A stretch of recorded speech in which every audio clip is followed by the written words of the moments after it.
Homesteaders, gardeners, and cooks. My name is Jennifer. Welcome to Miles Away Farm, or welcome back.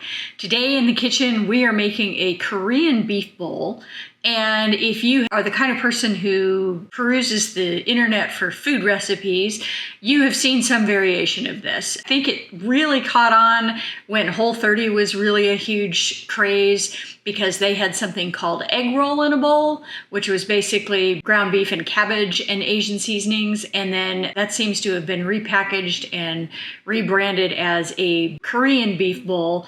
But in my opinion, the typical recipes that you see out there, there's nothing Korean about them. And I am definitely no expert in Korean food. It's not a cuisine that I grew up around. I've had it a few times in a restaurant, but I know little bits about it just because I love food. And so I'm always taking deep dives into different kinds of cuisines. And one of the things that's pretty ubiquitous in a lot of Korean cooking is this, which is something called gochujang. And gochujang is a fermented chili paste. And I've actually looked at trying to make this myself because I do a ton of stuff with chilies, including making my own fermented hot sauce and my own chili garlic paste.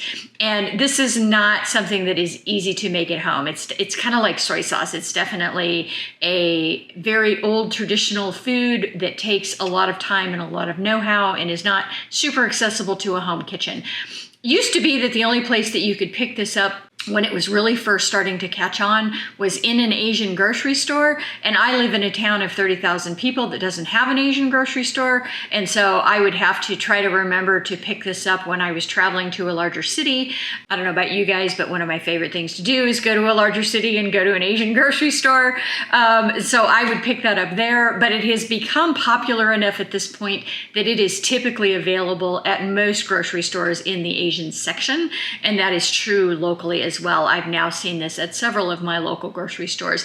It is quite spicy. It seems to last pretty much forever in the fridge as long as you keep the lid on tight, and this lid tends to pop open super easily once you've opened the container the first time. So I keep a rubber band on mine, but you can use a little or a lot depending on your spice tolerance, and it's a very distinct chili flavor that is ubiquitous in Korean food. And so I decided to make a Korean beef bowl that actually included some gochujang instead of just your typical Asian spices, which would include things like garlic and ginger and sesame oil.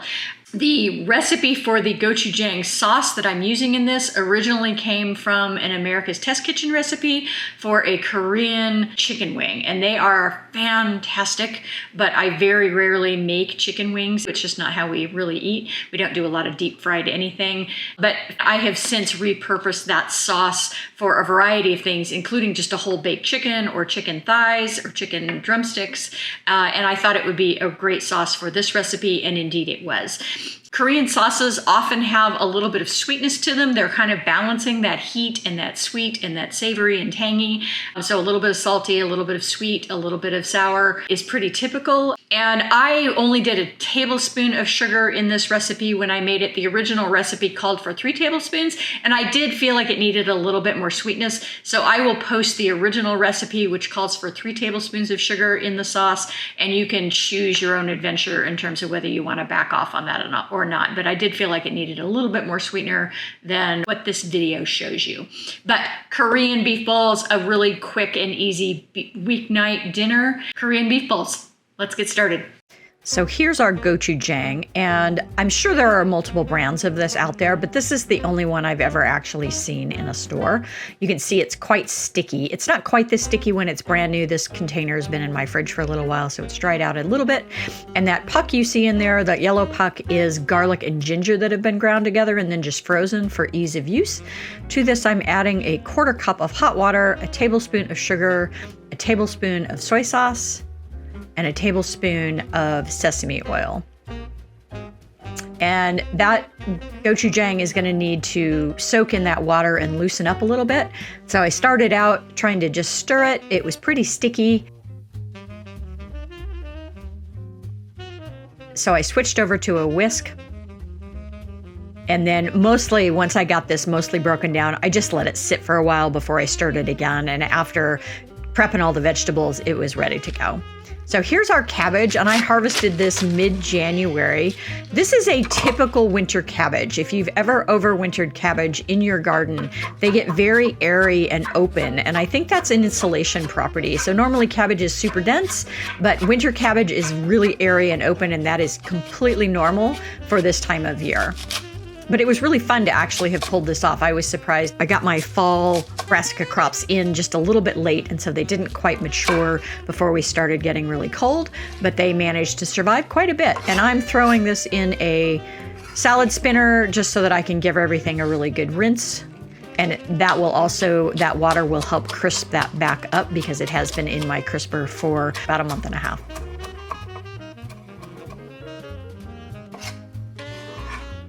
And then here's a bell pepper from the store.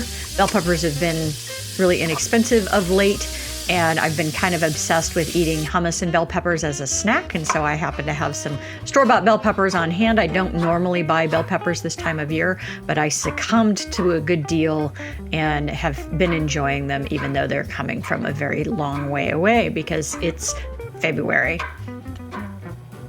And I kind of kept everything in a long, skinny format so that it would all go together with that cabbage. So long, skinny onion, long, skinny bell pepper. This is a red onion from my garden that's sitting in storage. They are starting to sprout. Red onions always seem to sprout before yellow onions. It doesn't matter how good of a storage onion they are. And then a carrot, and this little doohickey is really good for making long, skinny carrot matchsticks. It is really sharp, and it is not the easiest tool in the world to use. And so I kind of have a love-hate relationship with it, but I do love what it does with a carrot in terms of making it nice and fine. And then that core, you always get down to a part that you can't quite shred, and so I just did that by hand. And then I'm giving everything a chop in half just to make sure that they aren't too long to fit in your mouth or on a fork. So here's all our veg, and you could use whatever veg you had on hand. Don't feel like you're beholden to this. Cabbage is classic in this, again, because it's such a good filler, but whatever vegetables you have on hand is fine. This is 1.5 pounds of ground beef. We tend to buy bulk beef every couple of years, and this is some ground beef. And for whatever reason, these chubs are 1.5 pounds instead of 1 pound. Into a hot cast iron skillet that's going with a little bit of oil on the bottom because this meat is relatively lean. And then I'm just mashing that up, and I'm trying to get a really nice caramelization on this beef. That's what's going to give this a lot of flavor. And so I don't want to just brown it like it's no longer pink. I want there to be actual brown bits. I decided to throw a little bit of extra salt on this because the only other flavoring is coming from the sauce, and 1.5 pounds of ground beef is going to need some salt. You can see I'm getting a little bit of stickage there, and that's what I want. I want those nice brown bits that are going to have a nice caramely, lovely beef flavor on them. So don't rush this step. And I, like everybody else, love that meat masher. This little spatula I actually picked up at an estate sale, and it's become one of my favorite kitchen tools. And then into this seasoned ground beef, I'm going to do my onions and my bell peppers because those are going to take a little bit longer to cook. Just like a stir fry, we're doing this in phases rather than dumping everything in together. And I'm scraping up any brown bits as I go. And then in go my carrots, and because these are so thin, they are going to cook quite fast. And so I'm adding the carrots in with my cabbage at the same time. And this looks like a lot of cabbage, but it cooks down just like any kind of a green. It's going to shrink and wilt, and so it's amazing how much you can get in here, and then it will all shrink down by the time you're done. And then because this was so much in the pan and I couldn't easily stir it at this point, I just put a lid on it and let it steam for a couple of minutes in order to wilt it down before I stirred it in. And that worked beautifully. So this is 3 or 4 minutes later. Cabbage has wilted down quite a bit.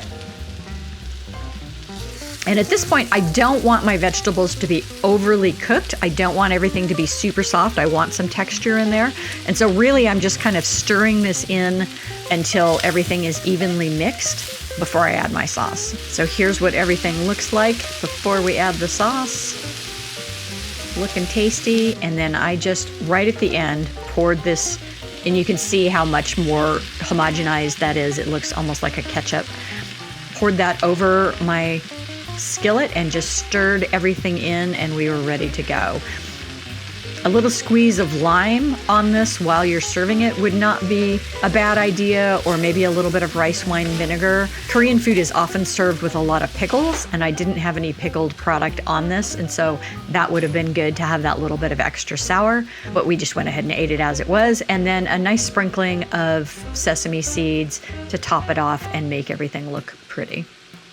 But that's all there is to it, you guys. This is a really quick dinner. It's super healthy. It's packed with vegetables and lean protein, and it's super tasty and definitely better than just soy sauce, ginger, and garlic, which is typically what goes into these rice bowls. Give this recipe a try, tribe.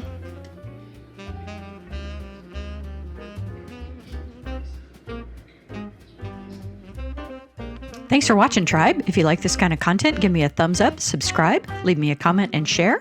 I have new content coming out every week.